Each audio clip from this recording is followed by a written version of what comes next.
I think he's really believes in like self-defense and stand your ground, you know? He's a Republican. Yeah. Well, I mean, he was, yes. So He was. Yeah, that's true. I finally Watched. I finally Watched. I finally watched. I finally watched. I finally Watched. Ladies and gentlemen, welcome to another episode of I Finally Watched. and this is Dave. What was that? And this is David, and we finally watched The Running Man. The Running Man. This episode is sponsored by Off Script Clothing, a fashion line by influencer Tyler Budden, inspired by iconic movie costumes that give recognizable versions of movie clothing while staying away from cosplay. Think cinematic streetwear, shirts, jackets, and hats for movies like Blade Runner, Fight Club, and more. Visit offscriptclo.com. That's offscriptclo.com or at off_script.clo on Instagram. Links down below. Yeah, so we were supposed to do 2 Predator movies in a row, but then since The Running Man was coming out, my brother was talking to me the other day. Yeah, my brother listened to our episode. He was Is that an disappointed. Annie Hall joke? He was disappointed in me that I didn't understand the Predator's motivation, but you did. Oh yeah, wanting to be the best of the best. Yeah, correct. And I was like, well, I saw an interesting take yesterday. Someone was like, the Predator is not a bad guy. He did nothing wrong. And I was like, I don't he's think murdering so. people. Yeah, but for like they're like impeding on his territory.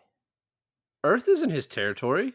Right, that's what I'm saying. I didn't agree with it. Oh no, they're fucking idiot. That's They're like, people. the Predator did nothing wrong. You just are doing that. Well, people are saying interview thing. Like, well, no, people said it's like it's you. You need to leave. This is the yeah. That's hot take territory right there, which I don't abide by. Anyway, so then we were talking about going to see Predator, the new one, but then he wanted to see Running Man, and then he started talking to me about Running Man. I was like, let's just do it. And Predator came out in June of 1987. I was 3 months old, and the Running Man was supposed to come out in July, and they moved it back 4 months because they didn't want 2 Arnold movies, running into each other at the box office.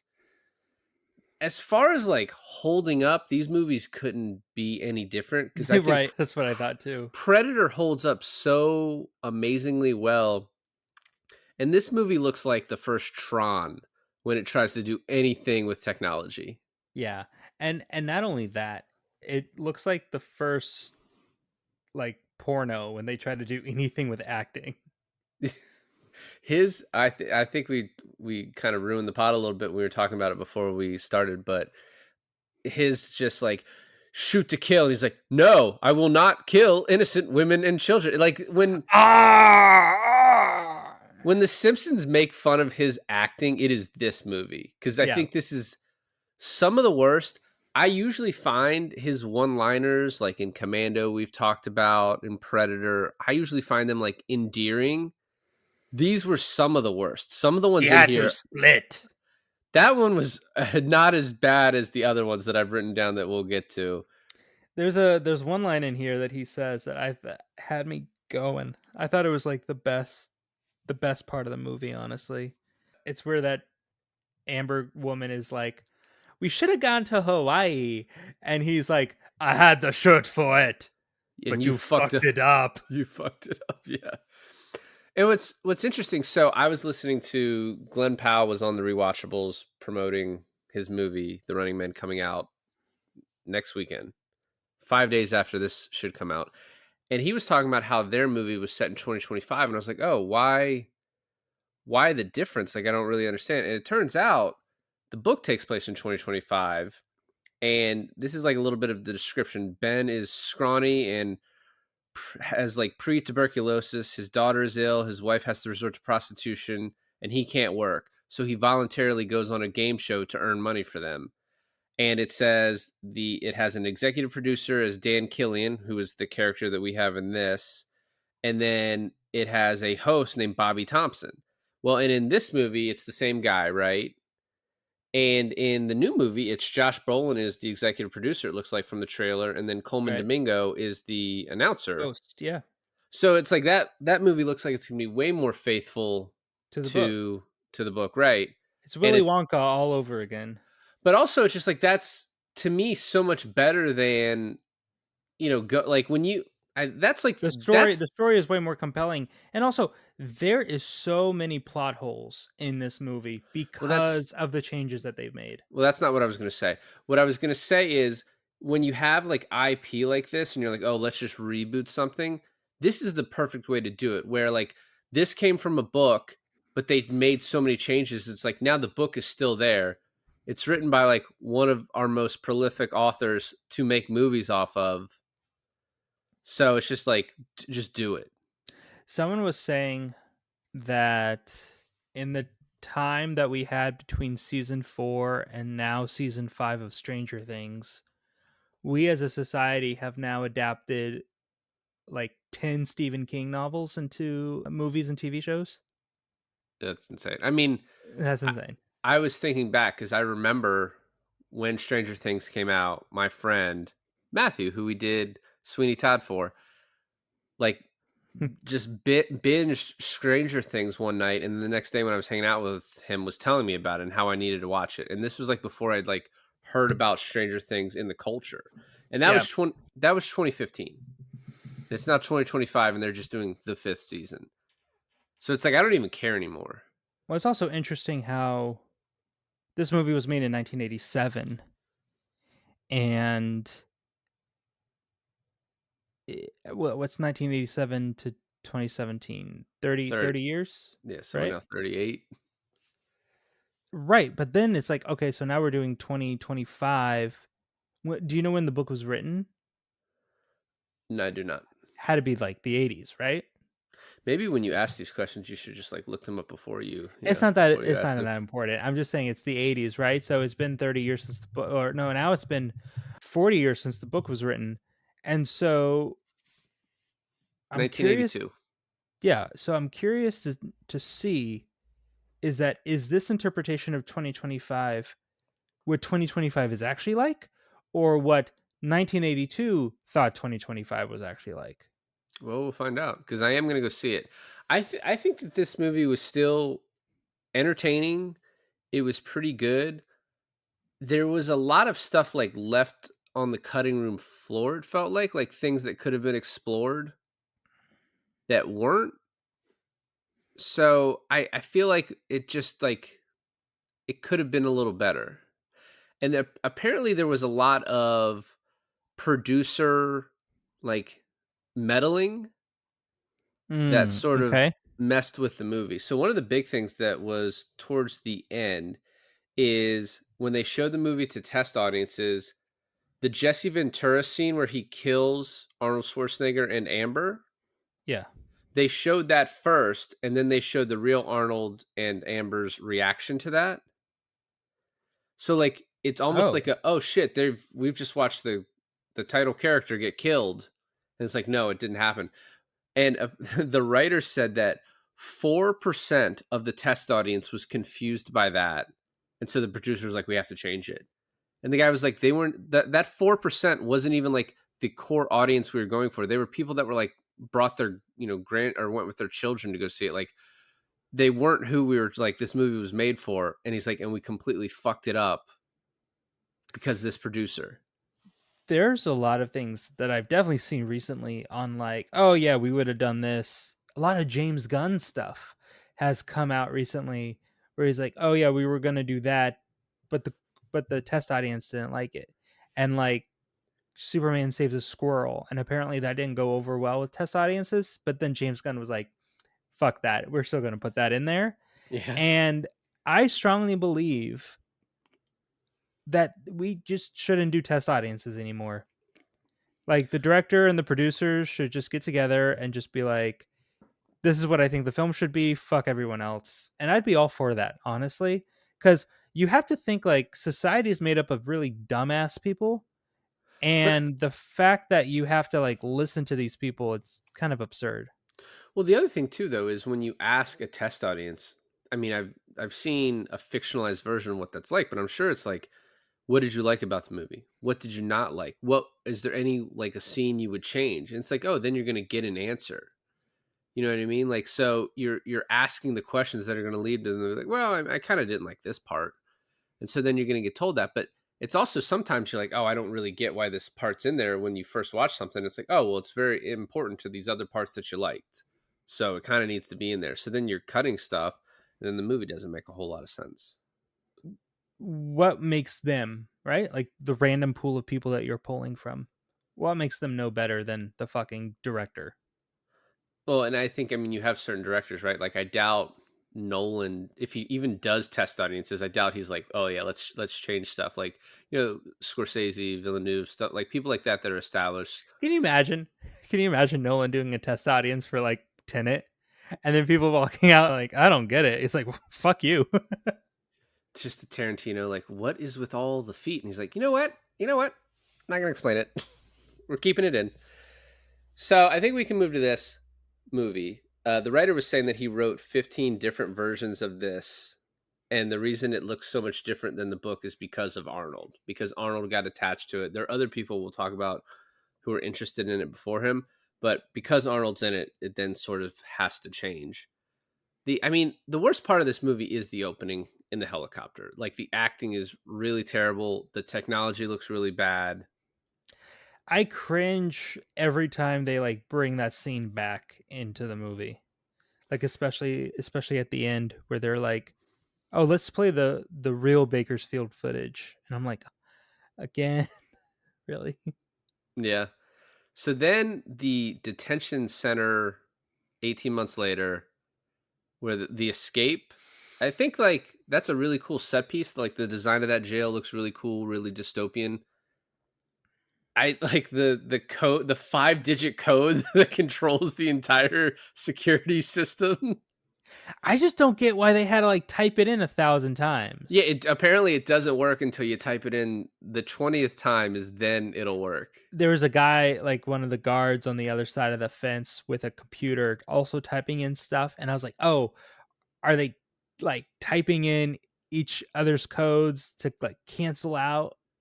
It's like when you call another person at the exact same time, like it can't Right. connect. Right. Yeah, well, it's also, it starts with this, but really in the end, when Arnold gets a gun, he is like an anti-stormtrooper. I don't think he misses a single shot in this movie. Like, in the final scene when he breaks into the Oh, studio, he yeah. does not miss one shot. Also, have you noticed that no matter at what angle anyone shoots the Running Man guards, Straight back. not only straight back, they have to flip over a railing. Like no Well, that's matter true. where there's Oh a yeah, they railing, fall they have to forward flip. over. Yeah. They Yeah. get shot but fall forward. Yes. Yeah. So I will say the dude's head exploding was pretty awesome, That's pretty good. and like you're kind of like, it's about to happen. Chico!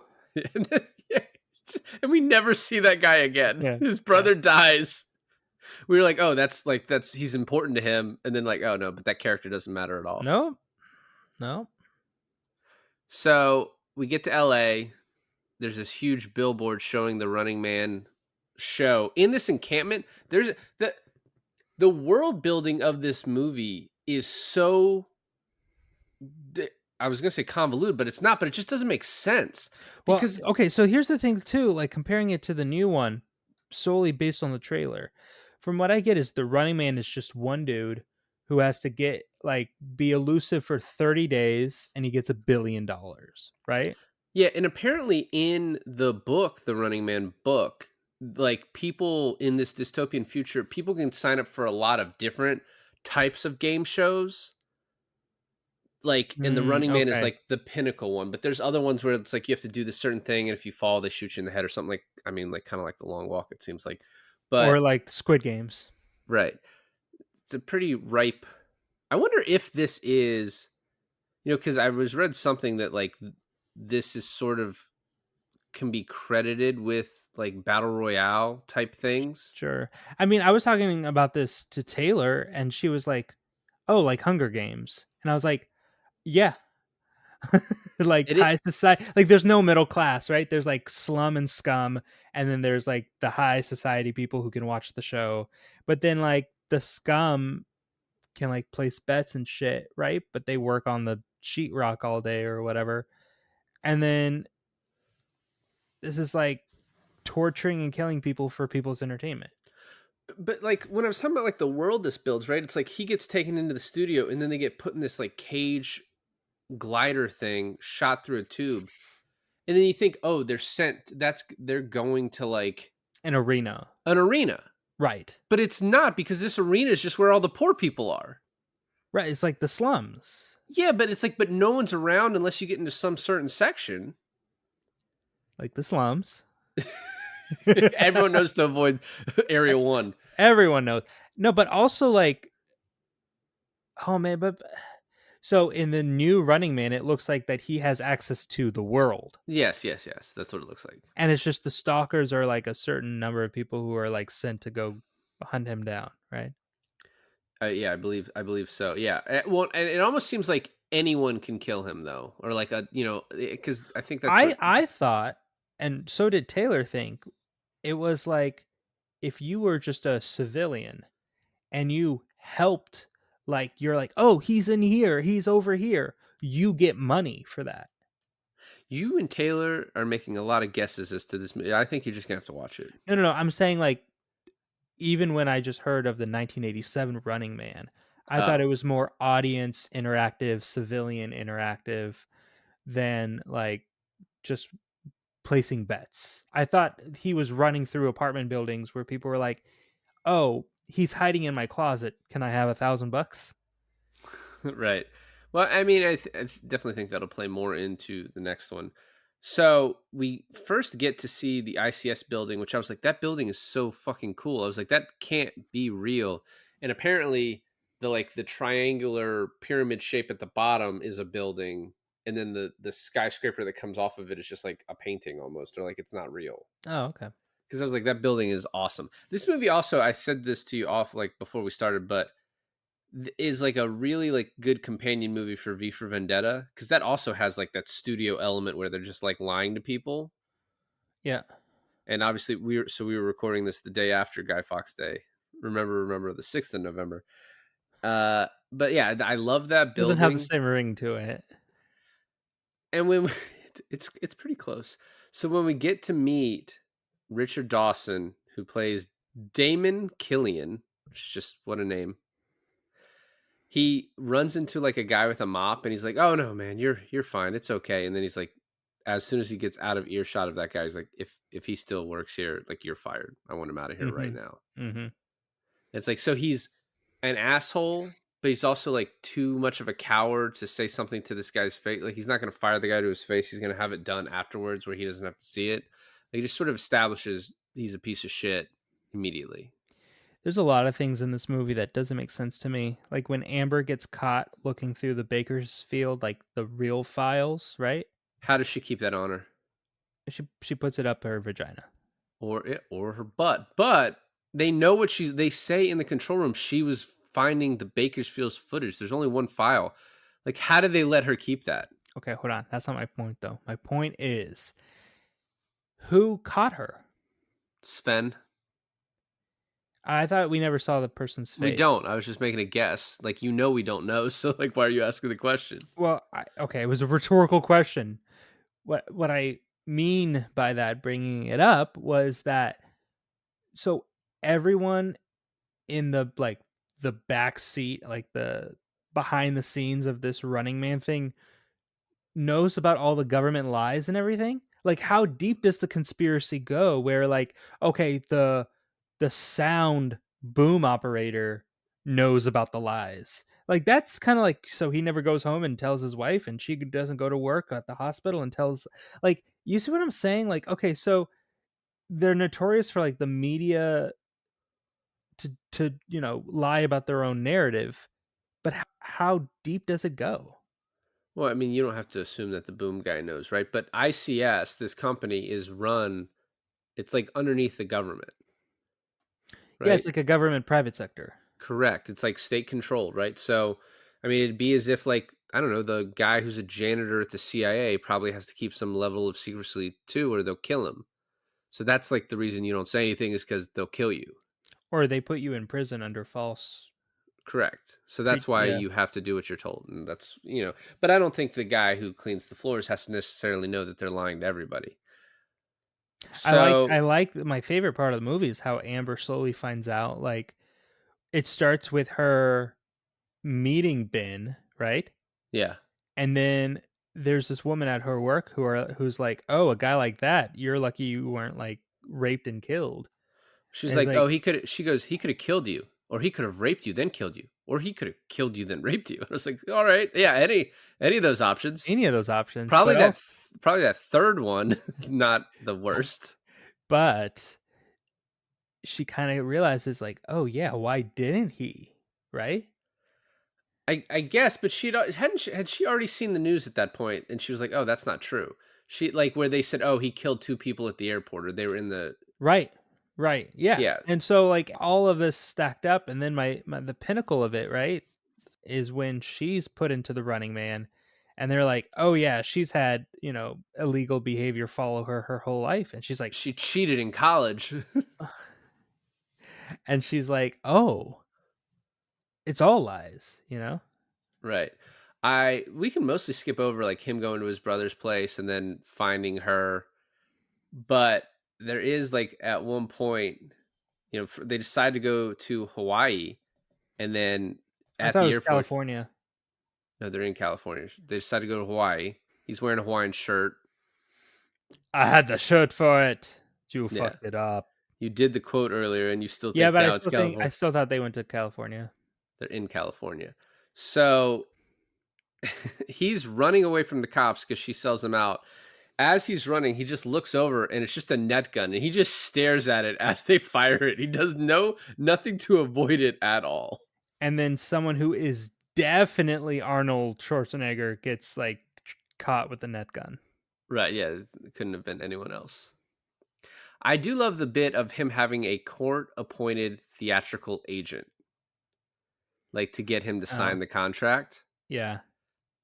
And then He when he stabs the pin in the back. stabs him in the back, yeah, he's like, "I'll just stick that right here." I think that was the line. No, he stabs him in the back and he goes, "Don't forget to get me a copy." Just great. So he goes in like when the crowd is seeing Buzzsaw, and he's like, "Buzzsaw, touch me," as he like knocks the guy in the face. Yeah. Pretty great. And he sees the fake video of him killing people. My favorite little bit, and this is like the type of stuff that would make this movie better, you could explore. He's like, you can win the following prizes: a trial by jury or a pardon. And it's like, oh, it's just funny. You got to win this show to get a trial by jury. Yeah, or, to get any sort of freedom at all. So, okay, hold on. I'm confused. Do they exclusively get their running men from prison? Yes, through the So the Justice Department. three winners last year, they didn't win a trial by jury, but they won a trip to Maui, is what we're supposed to believe? No, they were killed. And what we were supposed to believe as the audience, they Yeah. won a trip to Maui. Well, because they said not only could you get a trial by jury, you could also get a pardon, which then means you're not a convict. It's like Australia back in, like, the 1700s, where, like, UK sent all their prisoners to Australia. In 2025, we send all of our prisoners to Hawaii. But what I don't understand is, so I guess we're just supposed to assume those three guys were winners because they survived. They like evaded for 3 hours. They just ran. That's my Because, other question. Was it just 3 hours? well, that's what they says in the beginning. You have 3 hours to complete and not get killed. And Sub-Zero, who gets killed, is the first one, it seems like, to ever get killed. So how do they get stalkers? I thought at first that stalkers were, like, past Running Man winners, No, it's just guys they hire to do it. like military guys they hired to do it. Probably, yeah. Like Arnold could have been one, right? If he had killed all those people, he might have been offered the job. So Did they? Because they said something about not wanting military prisoners. Like it's not in their contract to have military prisoners as running men because I guess it would give the running man more advantage. no, I think the Justice Department just doesn't want to allow those people out. Oh, okay. But I don't Okay. even understand, how does that make him a military prisoner? Because he was a former cop, but I guess cop military is pretty much the same thing in like this future. Well, also, if he was in a position to become a running man, so their ratings were low, right? And then they kept being like, "Oh, you should do this guy." He's like, "I don't want to do this guy. He's like 120 pounds soaking wet." And then he sees Arnold and he's like, "I want that guy." To make it more interesting, I'm assuming Damon Killian is like, "I Yeah, want for there to be like ratings. an actual battle." For ratings, yeah, a guy that it looks like might actually be able to do it. I thought, because I didn't know about that thing about the original book or stuff, but I did think like, oh, story wise, it would be cool for like a guy built more like Glenn Powell to win over this thing than a guy built like Arnold. Yeah, well, no, but I think it makes sense in this space of like, hey, we don't have guys that do very well in this. Also, Arnold was actually pretty small considering in this, Mm, like from what he normally looks like. But having them saying like, hey, we're not doing well anymore, it's like, oh well, let's give them a guy that they think can actually do something. I wish they had established more, one, how those other three guys won, in quotation marks, even though like sure. we know that they died. It's like, oh, they were able to avoid detection for 3 hours. They accomplished all their tasks. I don't know what the tasks were though. They said you have to, I don't know either. I don't know either because our guys, right? They were busy trying to do this like and they just extra killed thing. everybody. Yeah, they just kept killing people. It must just be you have to get out of the traps or whatever, avoid the traps. I don't know. So Sub Zero comes out, and they're like, "Yeah, this guy slices people into sushi." I was like, "All right, well, it's not great." I don't even know if this guy is Japanese. I like them letting the audience members choose, and then the prizes they get, like Running Man at Home, and like this other thing, just like a T-shirts and other swag.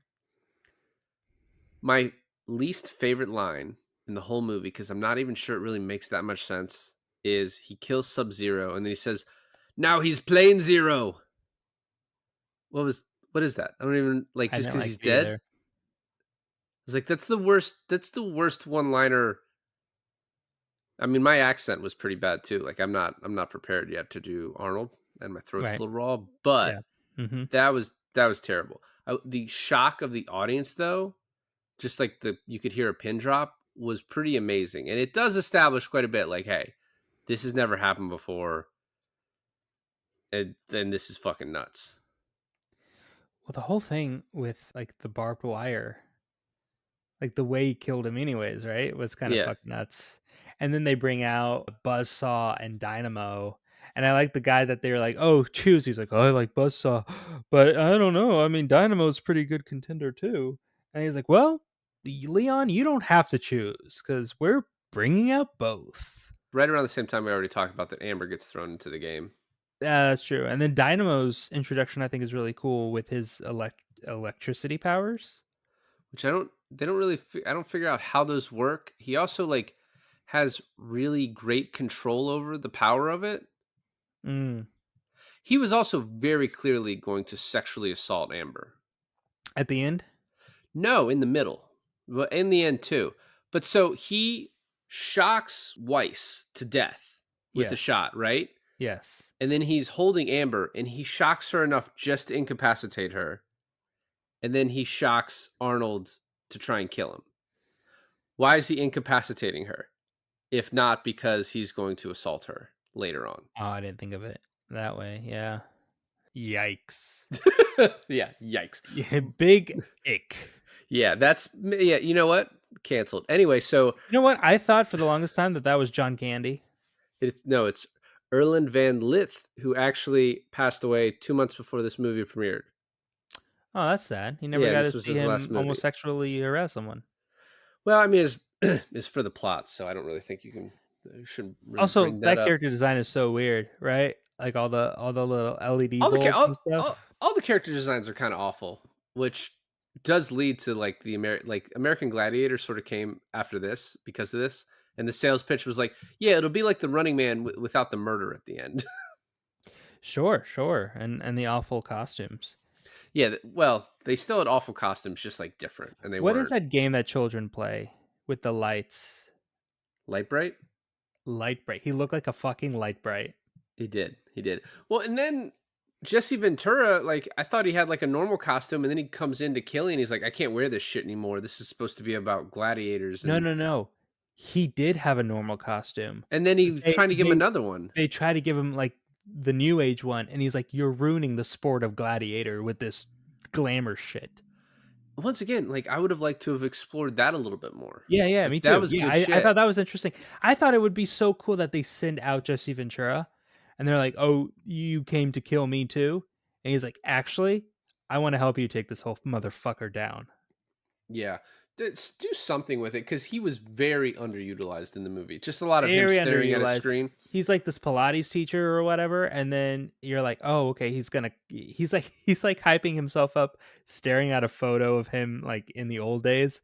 And you're Yeah. like, "Oh, okay, here we go." Nothing fucking comes out of that. No. One thing, so Buzzsaw he says, "This saw is a part of me," and then he's like, "Keep it." Just slices him in the dick. As he is slicing him in the dick, he is screaming, and in the middle of his screaming, as he's getting sliced in his manhood, his voice goes up an octave. It does, but hold on. That's not my favorite part of this whole thing. My favorite part of the whole thing is that he spares Dynamo's life. Yeah, And Amber is like, kind of like, "Oh, you spared his life." And he's like, "Yeah, that's just kind of the guy I am, right?"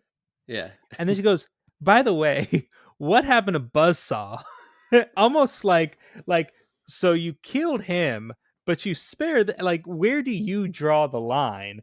And then he goes, "He had to split." which is way better than Plain Zero. I think he's really believes in like self defense and stand your ground. You know, He's a Republican. Yeah. well, I mean, he was, yeah. So He was. Yeah, that's true. I also love as Dynamo is getting killed, cut, go to commercial. Because Same thing with Fireball. yeah, because they're both like, this isn't supposed to happen. Like this doesn't. Also, Fireball being like, "Cut, go to commercial," does not make any sense on why there would be cameras in that locker room, Yeah, because that's where the three contestants died. And she was like, "Those are the three contestants that died." And then he comes in and confirms it. And we're supposed to believe that there's a camera behind him, yeah. like broadcasting this information that's not supposed to go out. I don't. Yeah, I don't really. I mean, I guess Fireball has like body cam footage. Maybe I don't know. Live, or maybe it goes through like, maybe it's like Yeah, they'll digitally stilled or alter it something. before they let the audience. I don't know. Yeah, it is a little like half baked. We see Laughlin dying, and I just like Arnold has to do the thing where you close the eyes so When so I'm gently. when I'm reading the like little log line of this on Amazon Prime, is where I ended up watching it. It mentioned like heavily about like an underground rebel force uprising, Yeah. and I thought that was going to be a way bigger plot in the movie, but it ended up being like very inconsequential up until like the very end. But even then, I was like, the plot description really oversold this part of it. It did. The IMDb, Prime, all those actually do that quite a bit where they like that's not exactly what this movie is all about. Well, they helped him take off the collars in the beginning of the movie, right? Right. And then they helped them provide like a little army to like do the siege at the end of the movie. But really, like, there was never any actual like ending or like consequence to them being there. I think you're supposed to assume that like the uprising's actually like quite successful because they sort of get the truth out to society as a whole. Like you can like the audience is sarcasm of that as you can see in their eyes, they're like, oh, fuck these people. Like, oh, you guys Well, have then been lying to us. Ben is standing there at the end and everyone's cheering for him, right? Yeah. I love the So big turnaround where the old lady is like, "I think Ben Richards is gonna get the next kill." that And then boy is Damien, one mean motherfucker. great line, great line. Right And before then that is a terrible line, by the way, though, where Killian offers Arnold to be a stalker, and he's like, I'm going to make you eat that contract, but you'll have to save room for my fist because I'm going to fucking tear out. Like, it just keeps going. I'm going to tear out your spleen. do you think it's contractual like back in the 80s, every Arnold contract has to be like, "Okay, okay. But my really successful movie Terminator, there has to be some sort of like reference to that movie." And so when he's like, "Killian, I'll be back." And then later on he's like, "Well, I told Killian I'd be back, and I'm not a liar." By the way, when he says I'll be back, Killian's like only in reruns, which is pretty great. It was at that point where I realized, oh, this is probably like a all in one day movie for the rest of this. I thought maybe he was going to be on multiple episodes or something. Well, I was also confused because I was like, well, it is this supposed to be a season thing? Like, is the Running Man a season per person? Or is this one episode? This is one episode, Like a live episode? like a 3 hour episode. Yeah, it's like almost, it's basically sports, right? Do they shoot it every week? Is there a new Running Man every week? Yes. Oh, okay. Okay. Well, that This explained it. movie is also a lot like, you know, Caesar has to calm the people, so he gives them games, right? Like we're bringing the Colosseum back, we're bringing back gladiators, and so that's gonna like get throw the circus at people, and they won't care that they're going hungry. In this broken society, yeah, yeah. Yeah. So the resistance catches them. They're like, we're gonna take over the broadcast. They immediately make it to the studio. How does Arnold know that Sven is not going to attack Killian? Or is not going to attack him on Killian's command? Killian's like, oh, my guy Sven's here, and Arnold just kind of looks at him like, and Sven's like, I got to go do more steroids. I thought that was great. I mean, But how does he know? yeah. He just assumes like, oh, this guy's not going to attack Yeah, me. I guess you're right. I mean, there's no way for him to know for sure, but I think it's just like an unspoken thing where you're like, are you fed up with this guy as much as I am? Yep. Yeah, I mean, I guess. Then he sends Killian through on one of those gliders with the cage comes down on him. And somehow now that thing goes so fast that which actually I think I've seen this part before. It shoots out of the hole into the sign and explodes. I don't know why. There's like what gas is involved. It's a billboard. Was it an electric billboard? I don't understand. But there's the huge fucking explosion from out of nothing, from nowhere. I don't know, but that's not even the part that bothers me. The part that bothers me is that he sent down the same chute as everyone else is sent down, right? But he's going And then, twice as fast somehow. do they establish that he's going twice as fast? It just looks faster, and like they came out and just sort of slid on the ground a little bit. He shoots out like a fucking cannon. Also, they hit like this net that like braces their fall, right? Yeah, I guess the I net think wasn't there. Do you think what would have been more poetic is him sent into the arena of the Running Men and then like the slum People, people go and like fuck him up? I would have liked that. That would have been nice. Also, who's lowering the cage for the thing to put him in? Was it Sven. were his people doing it at the No, it's an automatic thing. I think once the like the handcuffs on the cart go down, the cage goes down. I don't know. I don't know about Yeah. all that.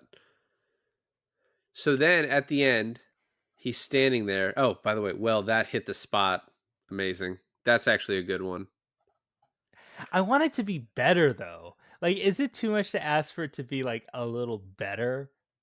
Well, but also you have to realize at that time you had to work with the words that Arnold could say, you That's know? true. That's true. I didn't even And think about then the that. most 80s song in the movie starts playing.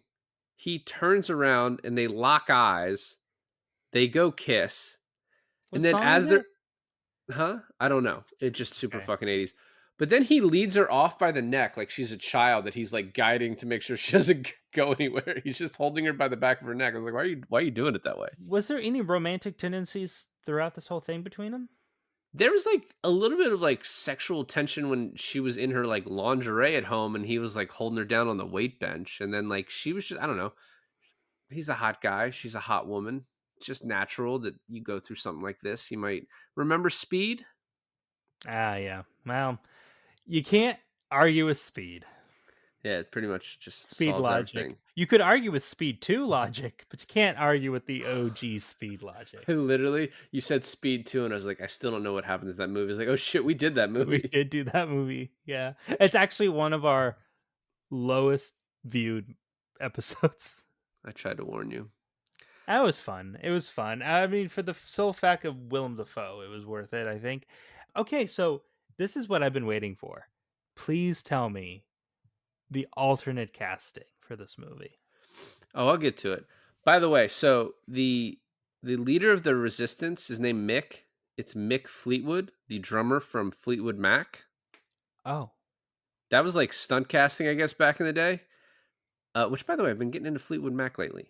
Unrelated to this, it's a good band. Good it's band. sort of they're fucking good. Yeah, every time like I'm just on the essentials, and every time a new song comes on, I was like, oh, I've heard of that one. That's a fucking good one too. Yeah. Anyway, at the when he sees Arnold for the first time, he says, "You're one of the cops who locked up all my friends and burned my songs." It's kind of hinted that he's playing himself in the movie. Also, okay, so hold on. This is great segue into a question I had. There's apparently a lot of contraband stuff, like you're not allowed to listen to music, you're not allowed to read certain books, you're not allowed to do certain things. When he's going through Amber's shit, like trying to find her travel pass and stuff, he Yeah, comes upon something and he's like, "Oh, contraband clothing." And I was like, in this society, what the fuck is not allowed for people to wear in this society? the color pink, too colorful stuff. Too S- colorful stuff. There's a guy wearing a fucking light bright. Yeah, I mean he's allowed though. Hmm. So Schwarzenegger wears a World's Gym sweatshirt throughout most of the movie. He was the CEO at the time, so he's just I like, "Yeah, we're gonna product I place my own I shit." noticed that. Yeah. Paula Abdul was the film's dance choreographer, and many of the dancers were fellow Laker girls. Is she that old? Paul Abdul? Yeah, I think so. I mean, Wow. she was the anyway. Erland Van Lith, who is Dynamo, was actually a classically trained baritone opera singer, so he is doing his own singing. That's pretty great though. And that's like such a weird thing to give him. So, but this is actually pretty cool. So, Dynamo wears an electric body armor with green, red, and yellow LED lights because in 1987, blue LED lights had not yet been invented. They were invented 2 years later in 1989. That's crazy. I don't even understand. I had to read that several times. They'd be like, I don't even know what that means. Like, Yes. Yeah. How? Yeah. yeah. Why? I mean, did we not know what the primary colors were back then? Why did we focus on green? Do you think it was because oh, I'm trying to wrap my mind around it. Do you think because whatever chemical they needed for it to burn blue, just they haven't had it yet? I'm not sure. Oh, so there's a popular theory that Damon's bodyguard Sven is actually Ben's re-educated brother, which would Oh, that be would explain so much. it would, but I don't think it's actually in there.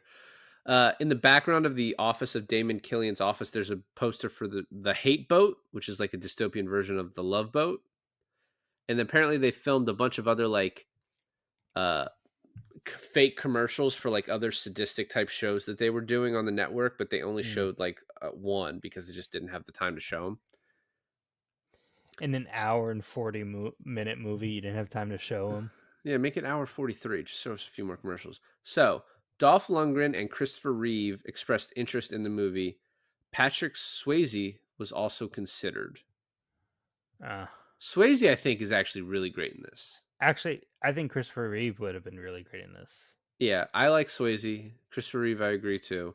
Don Johnson was in talks but passed to remain with Miami Vice. Richard Dawson was originally they wanted Chuck Woolery, who was also another different game show host, and he was like much taller, so he would have been like the same height as Arnold, but he turned it down. And then Arnold just happened to be friends with Richard Dawson, so he wanted him to be Killian, so they cast him. Okay. Also, Richard Dawson lived to 2012. This is the last movie he ever starred in, and I don't know why. What other movies would I have known him from? He was in Hogan's Heroes, but he also did like the Match Game and I think maybe the Newlywed Game for like Oh, years. so he was a host. He was a game. They were going for a game show host. Oh, that's cool though. That's cool. So this movie was originally going to be directed by Andrew Davis, and he had a scene where Arnold steals one of Sub-Zero's hockey pucks and uses it for the end of the movie. But the producers were like, no, why would he save that for the very end? Wouldn't he use that throughout the movie to like save his friends or something? I was like, so they eventually fired Andrew Davis because of that reason, because he filmed that scene and wouldn't and was going to try and use it. And then also because he was like a little bit behind schedule and the movie was a little over budget. I'm so confused on how this movie came out the same year as Predator with two of Predator's stars. And the acting is just day and night. Well, so the guy they got, Paul Michael Glazer, Schwarzenegger was sort of pissed about because he was a TV director and this was his first feature film. And the reason he was hired is because the producer was like, I want a TV guy who can stay on schedule and get this done because I can't change the release date. So it's just like this movie, and apparently they removed a lot of like the darker themes that the author wanted to keep in there. Like, so I still think this is a pretty good movie. It's pretty good, like slice of 1987's view of 2017. Well, I would say this movie definitely got better as it went on. I was in the middle of something. This producer fucked this movie, which once again we talked about. I forget was it Predator? I forget. Like in the last like 3 episodes we've done, another producer like. If you guys were writers, you would be writers. Like you got to trust the process. I agree with you. Yep, I agree with you. But producers like to think that they know more than they do. So Burt Reynolds was offered the role of Damon Killian, but turned it down because he learned he was going to be billed last, and he wanted to be billed second next to Arnold. But I always thought the billed last, like Burt Reynolds was like the next biggest one after being billed first. Introducing. Yeah, also starring. I don't know. Also starring or special guest. Yeah. So this is the second of 3 films starring Schwarzenegger and Jesse Ventura. I got him. We did all of them. We have not done all of them. No, it's Commando. Jesse Ventura is not in Commando. I swear he was. No, he wasn't the last guy he killed in the bunker. No, I thought that was Jesse Ventura. So it was Predator, Running Man, and what's the last one? It's a movie that came out in 1997. It stars Arnold Schwarzenegger as Mr. Freeze. What does Jesse Ventura play? I have no idea. I have no idea what I read it and I was like, I don't remember him in Batman and Robin at all. So I was very confused. I'm looking it up. Arkham Asylum. Prison guard. He's the former governor of Minnesota. Yeah, you didn't know that? No, he looks like shit now. He's older. I don't know why you would talk about him like that. The last thing is, so this novel was the last of 4 books published under the name Richard Bachman before it became known. This was a pseudonym for Stephen King. Yep. 3 of those 4 books, Thinner in 1996, The Running Man in 2025, and The Long Walk in 2025, have been published or have been made into movies. The last book of Richard Bachman's is called Rage. And I just saw a video about this. I wish I knew the guy who did the video. He's got glasses and dark hair, and he always does these like movie related like little shorts on Instagram. Rage is a story about a high school student who takes his class captive and like I think kills some of them and whatever, and then that book became like the inspiration for a few school shooters. I think that's right. Yeah. And so Columbine and stuff like that. King pulled that book from, like, you can't buy it. You can only buy, like, secondhand older copies. Like, you cannot like, get it anywhere anymore because of that. Because he's like, it's that shit's like dynamite. So that Crazy. we will not get the fourth Richard Bachman movie adaptation anytime soon. We Or could. ever. We could. Well, if he needs money, I guess, but I don't think we will. So this movie has made me excited to see the next one. I also just think, like, if you're a Schwarzenegger fan, this is still a pretty good movie. It's just, yeah, like, when you watching a movie from this time period that's trying to be from now, an 80s movie, or, I guess early 90s, even trying to be in the 2020s or late 2010s, it's just not going to work technology wise. It's going to look bad. But this is still an entertaining movie. It's still a Schwarzenegger movie. So if you love those, I don't know. I thought it was still pretty good. I actually really now want to watch his Total Recall. I've never seen his Total Recall. I saw And Colin then Farrell's because it had Kate Beckinsale and Jessica Biel. we And Colin Farrell. well, that's the thing though, right? We could almost do something with this new Total Recall, the old Total Recall, the new Running Man, the old Running Man. Is there another remake of an Arnold movie that's I happening? don't feel like this is planning we can do off the pod. Well, thanks for listening to another episode of I Finally Watched. This is David. And this is Alon, and we finally watched The Running Man.